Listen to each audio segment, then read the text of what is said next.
오늘 이른 아침에 오신 여러분들을 주님의 이름으로 환영합니다. 특송을 부르는데 마음이 하나님께서 주시는 은혜가 있었습니다. 딴 길로 가지 말고 예수를 위해 살아야 되겠다. 다시 한번 다짐하는 그러한 특송의 시간이 되었습니다. 여러분도 은혜 되셨죠? 아멘. 감사합니다. 여러분들 사람 내 이름이 불려지는 명칭이 있습니다. 이 명칭 말고 또 다르게 불려지어서 지어지는 이름이 호칭이라는 것이 있습니다. 보통은 이 성과 직함이 이렇게 함께 붙여져서 김 사장, 최 사장이라든가 이 목사 이렇게 호칭이 불려지는 것들이 있다는 것입니다. 그런데 가끔 여성들 사이에서는 자신의 명칭이 사라진 것에 대해서 약간 불만을 갖고 계시는 분들을 종종 보게 됩니다. 그도 그런 것이 아무래도 여성분들은 결혼을 하시게 되면 이제 자신의 이름이 없어진다라는 이야기를 종종 하게 되는데, 누구누구의 엄마라든가 또는 자녀의 이름으로 그 엄마를 대신 부르기 때문에 이제 그 여성들의 이름이 점차 사라진다는 것에 대해서, 명칭이 사라진다는 것에 대해서 약간 불만을 가지신 분들의 이야기를 들은 적이 있습니다. 기억을 떠올려 보면 저도 이제 어렸을 때 아버지께서 이렇게 사람들이 많은 곳에서 성수야 하고 이렇게 부르시는 겁니다. 그래서 저를 부르시는 줄 알고 이렇게 뒤돌아보면 저를 부르는 게 아니라 어머니를 부르시느라고 제 이름을 사용하셔서 불렀던 그런 기억이 나게 됩니다. 여러분, 또 한편 이렇게 사람의 이름을, 호칭을 부르게 될 때에 그런 호칭 가운데 부르는 의미가, 그러한 뉘앙스나 어떤 느낌이 그런 호칭 가운데는 많이 담겨져 있다는 사실을 우리는 알게 됩니다. 어떻게 부르느냐에 따라서 그 사람의 마음, 부르는 사람의 마음의 상태를 알 수 있게 되는 것이죠.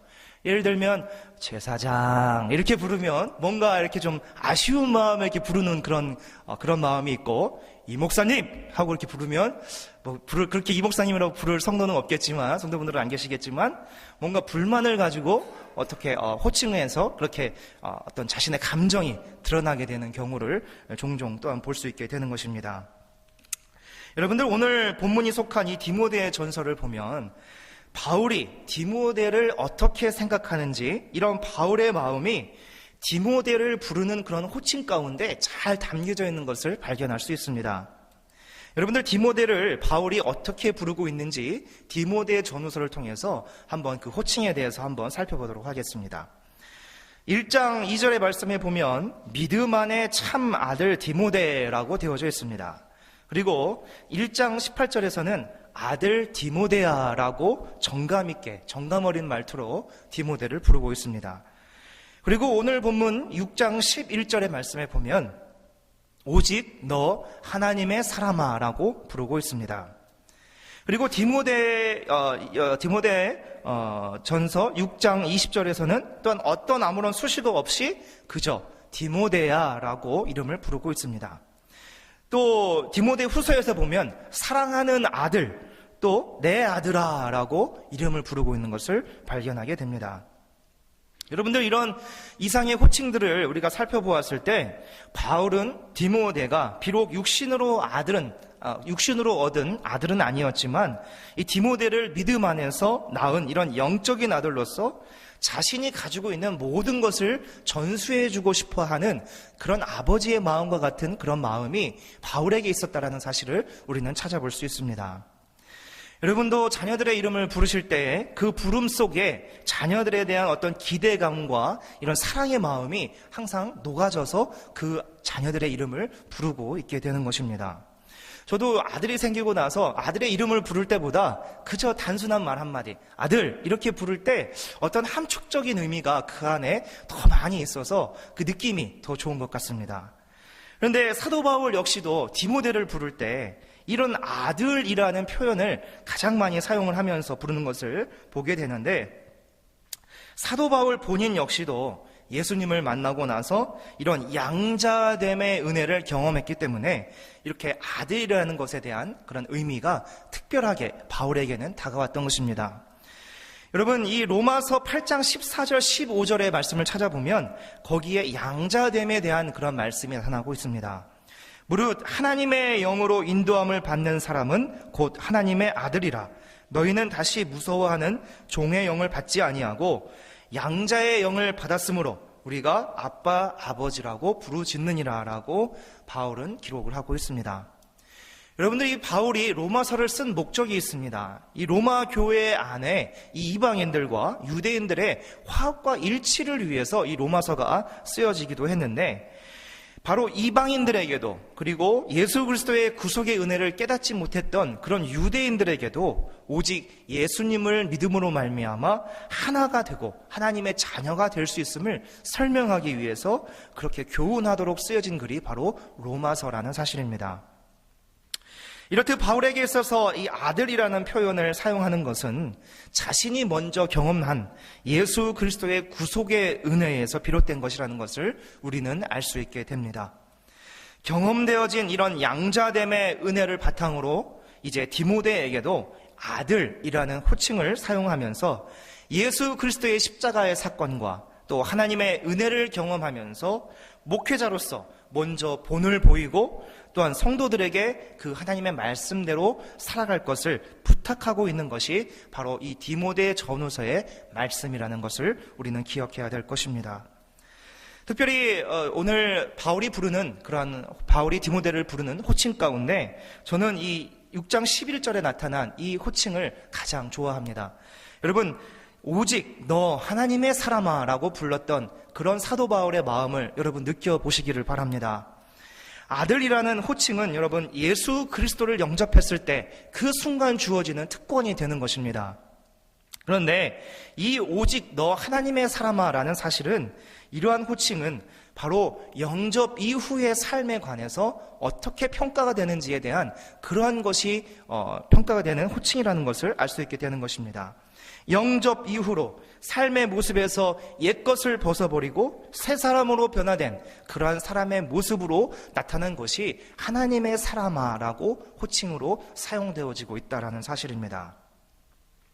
따라서 오직 너 하나님의 사람아라는 말의 뜻은 지금까지 하나님의 말씀을 지키고자 수고하고 노력했으며 또한 그렇게 살아왔던 디모데를 향한 그런 사도 바울의 칭찬의 말씀이라는 것을 우리는 기억할 수 있습니다.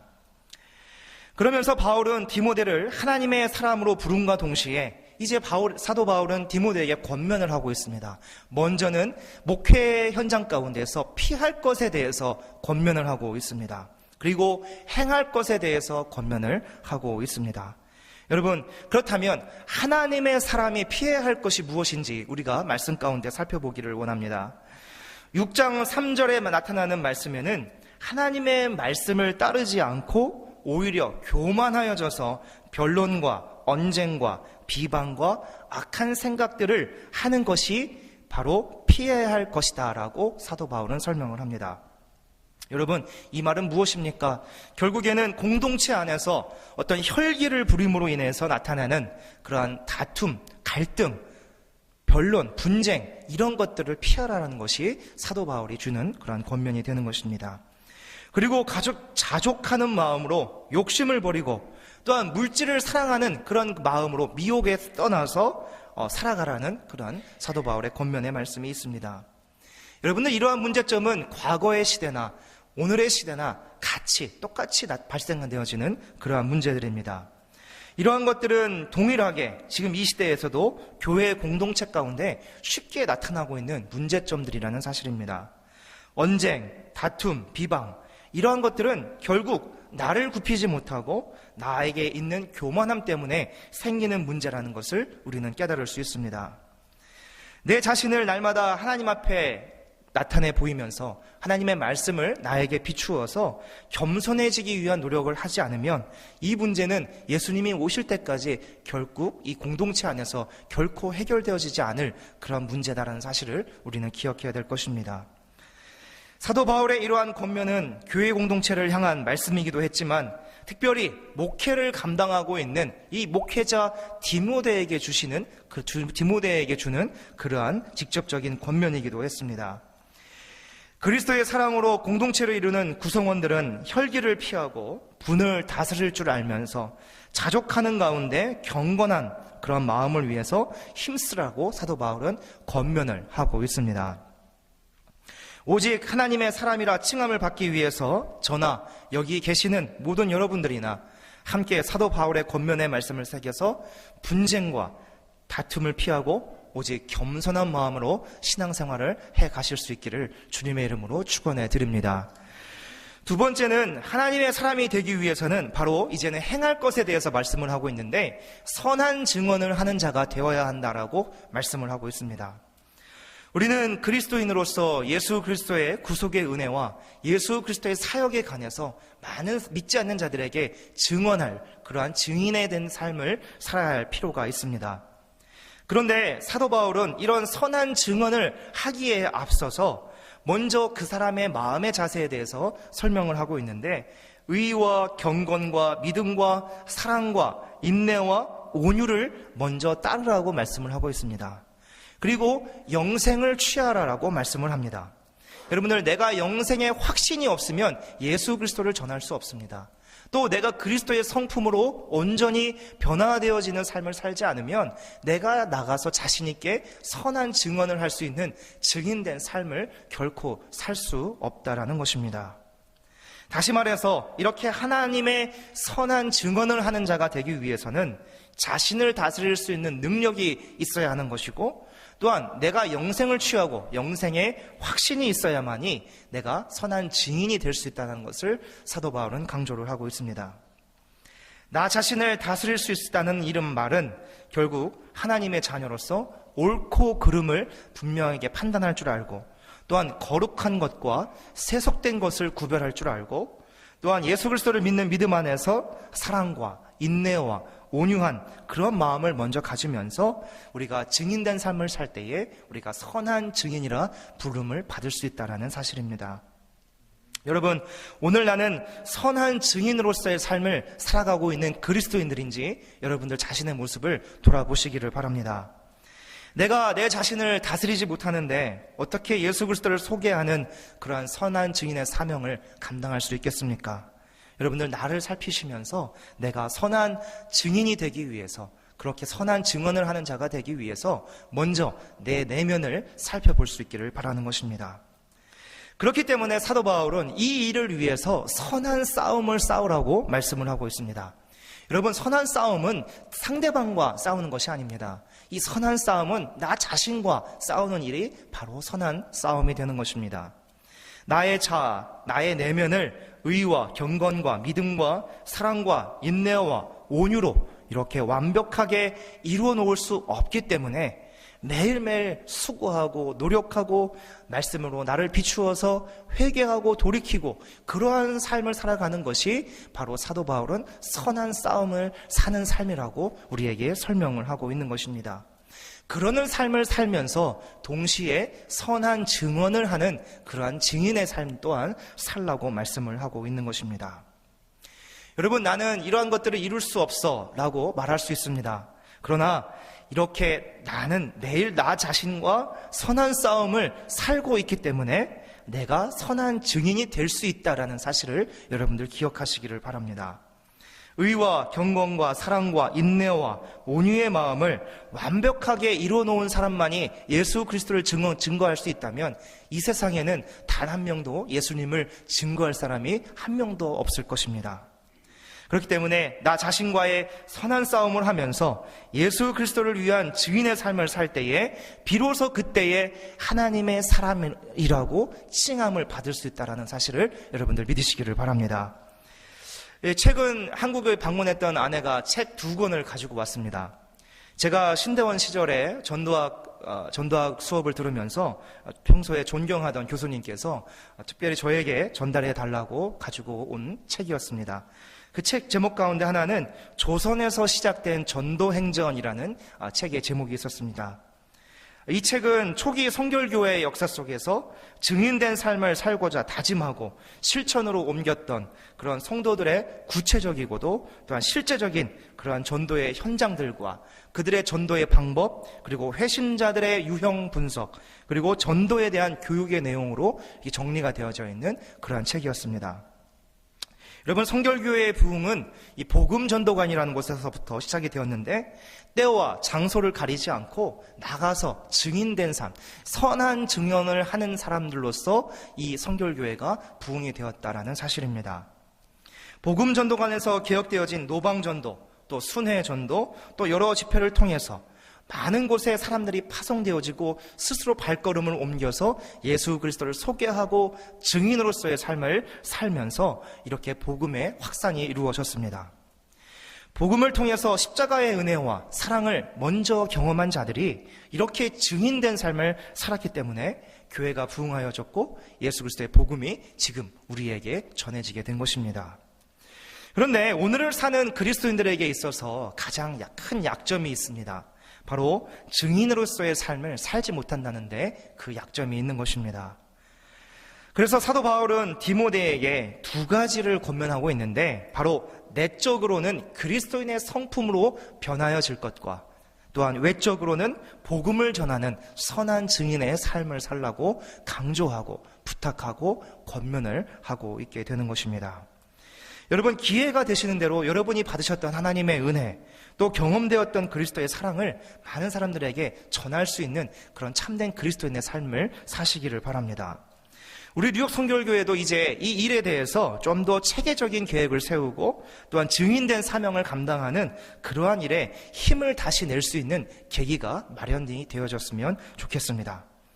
오늘 우리 뉴욕 선교회 성도들이 이 주시는 말씀과 같이 내적으로는 선한 싸움을 싸우면서 또한 외적으로는 선한 증인의 역할을 잘 감당하셔서 하나님의 사람이라고 칭함을 받을 수 있기를 주님의 이름으로 축원해 드립니다.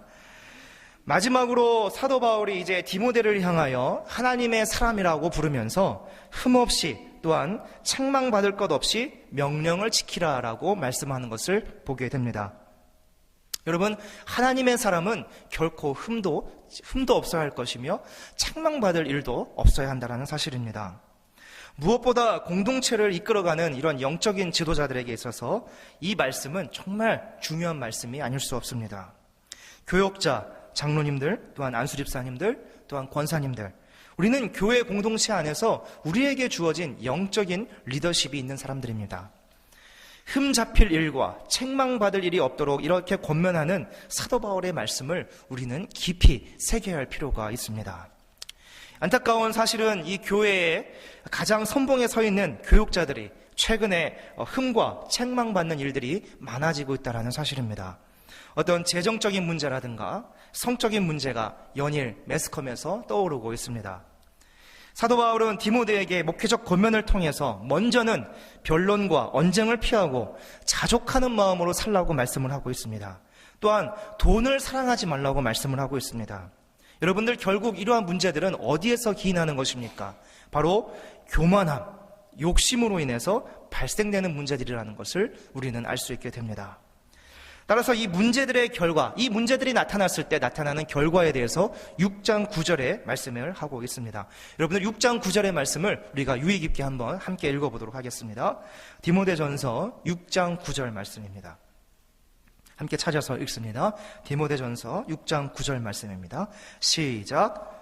부하려 하는 자들은 시험과 올무와 여러 가지 어리석고 해로운 욕심에 떨어지나니 곧 사람으로 파멸과 멸망에 빠지게 하는 것이라. 아멘. 우리는 이 말씀 가운데 부하고자 하는 자들이 교회 안의 문제를 야기시키는 자들이라는 것을 알 수 있게 되는 것입니다. 자기 주장을 상대방에게 관철시키려는 것도 자기의 부함을 위해서라는 것입니다. 또한 물질에 욕심을 내어서 돈을 사랑하는 것도 자기의 부함을 위해서 하는 행동이라는 것이죠. 요즘 계속 문제가 떠오르는 이런 목회자의 성적인 타락의 문제도 이성에게 갖지 말아야 할 필요 이상의 관심을 가지면서 그것도 나 역시 나의 스스로를 부하게 하려고 하는 행동에서 나타나는 결과라는 것입니다. 자신의 만족을 위한 신앙의 길은 사도 바울의 권면과 같이 멸망과 패망뿐이라고 우리에게 교훈을 주고 있습니다. 여러분, 신앙은 오직 하나님께 드려지는 나의 마음의 고백이며 또한 우리의 삶과 믿음이라는 사실을 여러분들 기억하시기를 바랍니다. 오늘 말씀을 정리하도록 하겠습니다. 사도 바울은 디모데를 향하여서 오직 너 하나님의 사람아 라고 말씀을 하고 있습니다. 그 부름 가운데 디모데를 얼마나 사랑하고 있는지에 대한 그런 마음을 우리는 느낄 수 있습니다. 그러면서 디모데에게 주는 권면, 바로 나에게도 우리 신앙 공동체인 뉴욕 성결교회도 주시는 말씀이라는 사실을 기억하시면 좋겠습니다. 다툼과 언쟁, 변론을 피하고 내면을 다스리면서 그리스도의 성품으로 변하여지고 외적으로는 그리스도의 증인된 삶을 살기 위하여 선한 증언을 하는 자로서 살아가고자 하는 그러한 사도 바울의 권면의 말씀을 기억하시기를 바랍니다. 또한 우리의 삶 가운데 흠과 책망받을 일이 없도록 하나님께서 기뻐하시는 신앙생활을 할 수 있기 위해서 우리는 매일같이 주님 앞에 나와 기도하고 말씀으로 나를 비추면서 하나님이 원하시는 그러한 참된 그리스도인들의 믿음의 생활을 살아가시기를 주님의 이름으로 축원해 드립니다. 여러분, 저와 여러분들 하나님의 사람으로서 인정받을 수 있기를 간절히 바랍니다. 기도하시겠습니다. 하나님, 오늘 사도 바울의 권면을 통해서 귀한 말씀과 깨달음을 얻게 하시니 감사를 드립니다. 하나님, 우리의 삶 가운데 피할 것이 있고 행할 것이 있음을 바라보게 하시니 또한 감사를 드립니다. 하나님, 내 자신을 돌이켜 하나님 앞에 경건하지 못했던 모든 것들은 잊어버리게 하시고 또 회복되게 하여 주셔서 하나님이 원하시는 참되고 기뻐하는 참된 그리스도인의 모습으로 살아갈 수 있도록 인도하여 주시옵소서.